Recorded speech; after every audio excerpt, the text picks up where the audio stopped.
નમસ્કાર, આપ જોઈ રહ્યા છો ઇન્ડિયા ન્યૂઝ ગુજરાત અને હું છું આપની સાથે કોમલ અગ્રવાલ। શરૂઆત કરી મહત્વના સમાચારોથી તો સુરતના કામરેજની વાત કરવામાં આવે, જ્યાં હવે તેની આસપાસના ગ્રામ વિસ્તારોમાં પણ કાયાકલ્પ થઈ રહ્યું છે। સુરત શહેરી વિકાસ સત્તામંડળ એટલે કે SUTA દ્વારા કામરેજ તાલુકાના વિકાસ માટે કરોડો રૂપિયાના પ્રોજેક્ટને લીલી ઝંડી આપવામાં આવી।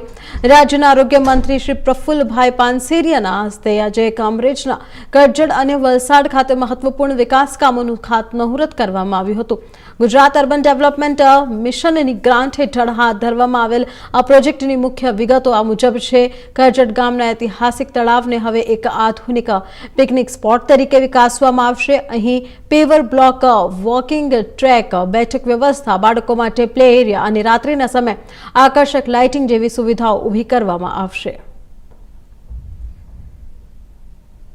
આજ રોજ કામરેજ તાલુકામાં ટીમ ભારતીય જનતા પાર્ટી દ્વારા અમારા ચૂંટાયેલા તાલુકા પંચાયત, જિલ્લા પંચાયતના તમામ સદસ્યોની લાગણી અને માંગણીને માન આપીને સરકાર દ્વારા યાની કે સુડા દ્વારા કરજણ ગામના તળાવનું બ્યુટિફિકેશનનું કામ 4 કરોડનું જે આજે ખાતમુહૂર્ત કરવામાં આવ્યું છે।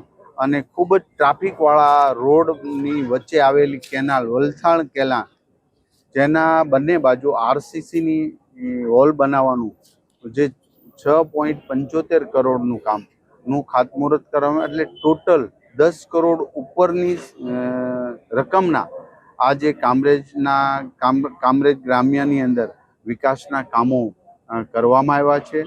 હું ટીમ ભારતીય જનતા પાર્ટીને ખૂબ ખૂબ શુભેચ્છા પાઠવું છું કે એના દ્વારા ખૂબ સારી કામગીરી થઈ રહી છે, જેનો મને ગર્વ છે।